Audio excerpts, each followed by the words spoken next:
नमस्कार, welcome to एग्जाम्सार। आज है 20 जुलाई 2022 और 20 जुलाई 2022 की जितनी भी डेली इम्पोर्टेंट न्यूज़ है उन सब को कवर करेंगे एमसीक्यू के रूप में। अगर आप हमारे चैनल पर नए हैं तो चैनल को सब्सक्राइब करें, बेल आइकन को ज़रूर दबाएं क्योंकि जब भी हम कोई नया वीडियो अपलोड करते हैं तो उसका नोटिफिकेशन आप तक पहुँच जाए। चलिए शुरुआत करते हैं आज के डेली करंट अफेयर्स की क्वेश्चन नंबर 1 से।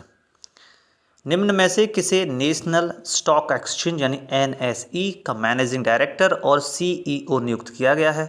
Option 1 Ashish Kumar Chauhan, option 2 Urjit Patel, option 3 Arundhati Bhattacharya, option 4 K V Kamath. ये अरुंधति है। तो National Stock Exchange managing director और सीईओ नियुक्त किया गया है आशीष कुमार चौहान को। ये एनएसई के नए एमडी और सीईओ होंगे। ठीक है जी, यानी ऑप्शन नंबर 1 इसका करेक्ट है। अभी किसके हैं? तो अभी ये अब बॉम्बे स्टॉक एक्सचेंज के एमडी और सीईओ हैं वर्तमान में। नवंबर में यानी नवंबर 2022 में इनका कार्यकाल ख़त्म होगा। और ये अब किसके होंगे? तो अभी नेशनल स्टॉक एक्सचेंज के मैनेजिंग डायरेक्टर और सीईओ होंगे आशीष कुमार चौहान। चलिए नेक्स्ट क्वेश्चन की ओर बढ़ते हैं। क्वेश्चन नंबर 2, हाल ही में मणिपुर के राज्यपाल ला गणेशन को किस राज्य का अतिरिक्त प्रभार दिया गया है या अतिरिक्त भार दिया गया है? ऑप्शन 1 बिहार, ऑप्शन 2 पश्चिम बंगाल, ऑप्शन 3 उड़ीसा, ऑप्शन 4 झारखंड। तो ला गणेशन जो मणिपुर के राज्यपाल हैं इनको अतिरिक्त प्रभार दिया गया है पश्चिम बंगाल का। ठीक है जी, और दिया इसलिए गया है कि आपको पता हो तो पश्चिम बंगाल के जो गवर्नर हैं जगदीश धनखड़, अब वो हो गए हैं वाइस प्रेसिडेंट कैंडिडेट एनडीए की ओर से, यानी नेशनल डेमोक्रेटिक अलायंस की ओर से वाइस प्रेसिडेंशियल कैंडिडेट हैं जगदीश धनखड़। तो अब उनका जो स्थान है यानी अतिरिक्त प्रभार दे दिया गया है मणिपुर के राज्यपाल ला गणेशन को। ठीक है जी, चलिए नेक्स्ट क्वेश्चन की ओर बढ़ते हैं। क्वेश्चन नंबर 3, किस सबमरीन को इंडियन नेवी से डीकमीशन्ड यानी सेवा मुक्त कर दिया गया है? Option 1 INS Sindhuraj, option 2 INS Rajput, option 3 INS Ranjit, option 4 INS Nishank. तो ये कौन सा है? तो ये आईएनएस सिंधुराज है। ठीक है जी, ये सबमरीन है और इसको डीकमीशन्ड कर दिया गया है इंडियन नेवी से। 35 साल तक इसने अपनी सर्विस दी है इंडियन नेवी में, आईएनएस सिंधुराज। ठीक है जी, चलिए थोड़ी और जानकारी देख लेते हैं। तो आईएनएस सिंधुराज को डीकमीशन कर दिया गया है इंडियन नेवी से और 35 साल तक इसने सेवा की है भारतीय नौसेना की। और इसमें खास बात यह है कि आईएनएस सिंधुराज थी, इसमें स्वदेशी सोनार लगा हुआ था जिसका ऊसुस नाम है, USHUS, और स्वदेशी कम्युनिकेशन सैटेलाइट सिस्टम भी था जिसका नाम था रुक्मणी। ठीक है जी, तो इसका क्या नाम है? आईएनएस सिंधुराज, जिसको कर दिया गया है सेवा मुक्त।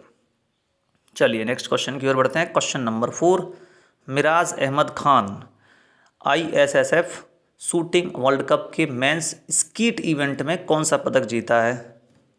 मिराज अहमद खान ने ऑप्शन 1 स्वर्ण पदक, ऑप्शन 2 रजत पदक, ऑप्शन 3 कांस्य पदक, ऑप्शन 4 इनमें से कोई नहीं।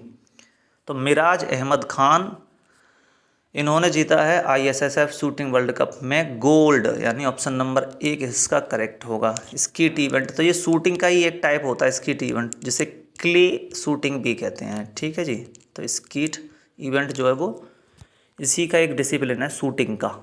चलिए थोड़ी सी और जानकारी देख लेते हैं। तो Mairaj Ahmad Khan ISSF shooting world cup में यानी कि मेंस स्कीट इवेंट में इन्होंने जीता है गोल्ड, और इस इवेंट में गोल्ड जीतने वाले ये पहले भारतीय हैं मिराज अहमद खान। वीमेंस टीम ने टीम इवेंट में, वीमेंस की जो टीम थी जिसने टीम में 50 मीटर राइफल्स में ब्रॉन्ज जीता है यानी कांस्य पदक जीता है, और अंजू मुदगल ने रजत पदक जीता है शूटिंग में। ठीक है जी, और इस शूटिंग वर्ल्ड कप का आयोजन कहाँ हुआ है? तो इसका हुआ है चांगवोन, दक्षिण कोरिया में। चलिए नेक्स्ट क्वेश्चन की ओर बढ़ते हैं। क्वेश्चन नंबर 5, सीवर और सेप्टिक टैंक्स को साफ करने के लिए भारत सरकार ने कौन सी स्कीम या योजना शुरू की है? तो ऑप्शन 1 है नमस्ते, ऑप्शन 2 है प्रणाम, ऑप्शन 3 है सफाई, ऑप्शन 4 है स्वच्छता। तो सीवर और सेप्टिक टैंक्स को साफ करने के लिए गवर्नमेंट ने शुरू की है नमस्ते स्कीम, यानी ऑप्शन नंबर 1 इसका करेक्ट है। ये स्कीम क्या है, तो इस स्कीम में क्या है कि अब जो सफाई का जो इकोसिस्टम है उसको मैकेनाइज्ड किया जाएगा। अभी क्या होता है कि लोगों को सीवर में नीचे उतरना पड़ता है, ठीक है जी, तो सीवर में उतर के उस गंदगी को साफ़ करना होता है। तो इसको मैकेनाइज्ड करने का मतलब है कुछ टूल्स का और मशीन्स का यूज किया जाएगा जिससे व्यक्ति को या मनुष्य को टैंक में, सेप्टिक टैंक में ना उतरना पड़े। तो ये स्कीम क्या नाम है इसका, तो इसका नाम है नमस्ते। ठीक है जी, थोड़ी और जानकारी देख लेते हैं।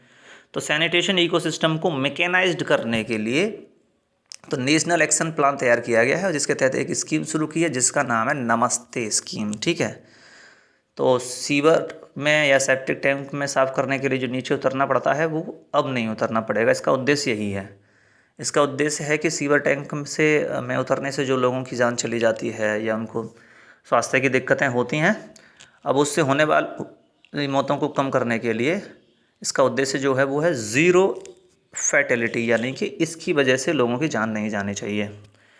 ठीक है जी, चलिए नेक्स्ट क्वेश्चन की ओर बढ़ते हैं। क्वेश्चन नंबर 6, 52वें BGB और BSF की DG लेवल कॉन्फ्रेंस का आयोजन कहाँ हुआ है? तो ऑप्शन 1 नई Delhi, option 2 Dhaka, option 3 Kathmandu, option 4 Jodhpur. तो बांग्लादेश गार्ड्स बॉर्डर यानी बॉर्डर गार्ड्स ऑफ बांग्लादेश इसका नाम है, और भारत का कौन सा है, तो बॉर्डर सिक्योरिटी फोर्स। इनके DG लेवल की बैठक हुई है कॉन्फ्रेंस, और ये हुई है ढाका में। ऑप्शन नंबर 2 इसका करेक्ट है। ठीक है जी, चलिए थोड़ी और जानकारी देख लेते हैं।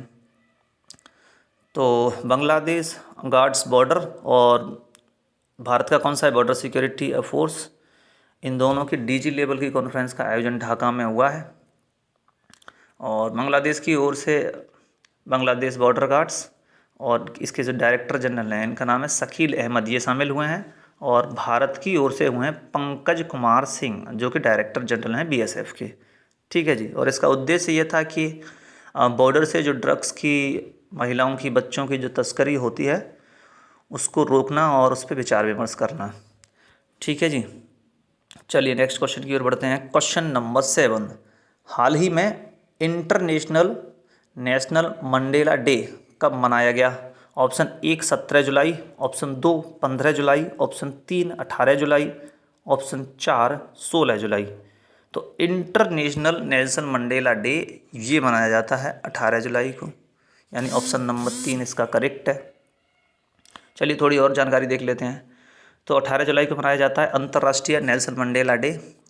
ये अफ्रीका के राष्ट्रपति रह चुके हैं और इन्होंने रंगभेद के खिलाफ अफ्रीका में एक लंबी लड़ाई लड़ी थी। उसके बाद फिर लोकतांत्रिक शासन वहाँ स्थापित किया गया।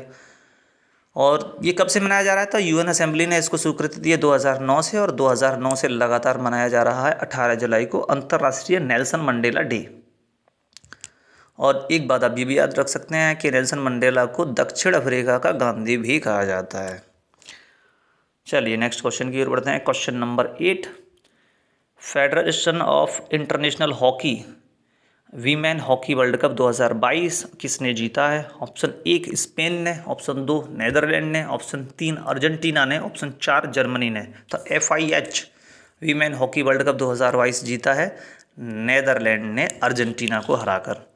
फाइनल में नीदरलैंड ने अर्जेंटीना को हरा दिया है और FIH women hockey world cup 2022 का खिताब जीत लिया, यानी ऑप्शन नंबर 2 इसका करेक्ट है। चलिए थोड़ी सी और जानकारी देख लेते हैं। तो women hockey world cup Netherland ने जीतना है अर्जेंटीना को हरा के, और भारत इस इवेंट में रहा है 9वें पायदान पर। ठीक है जी, और इसका आयोजन कहाँ हुआ है, तो 2 जगह पे हुआ है, नेदरलैंड में और स्पेन में। ठीक है जी, FIH women's hockey world cup, और जीता किसने है, ये जीता है नेदरलैंड ने।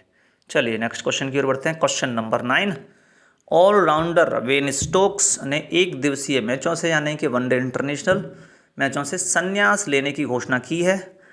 ये किस देश के लिए खेलते हैं? तो option 1 England, option 2 New Zealand, option 3 Australia, option 4 south Africa. तो बेन स्टोक्स जो हैं ये इंग्लैंड के लिए खेलते हैं। ऑप्शन नंबर 1 इसका करेक्ट है। इन्होंने अभी वनडे इंटरनेशनल से यानी ODI से संन्यास लेने की घोषणा कर दी है बेन स्टोक्स ने, और ये अपना अंतिम मैच जो है वो अभी 19 जुलाई को इन्होंने साउथ अफ्रीका के साथ खेला है अपना अंतिम ओडीआई मैच यानी वनडे इंटरनेशनल।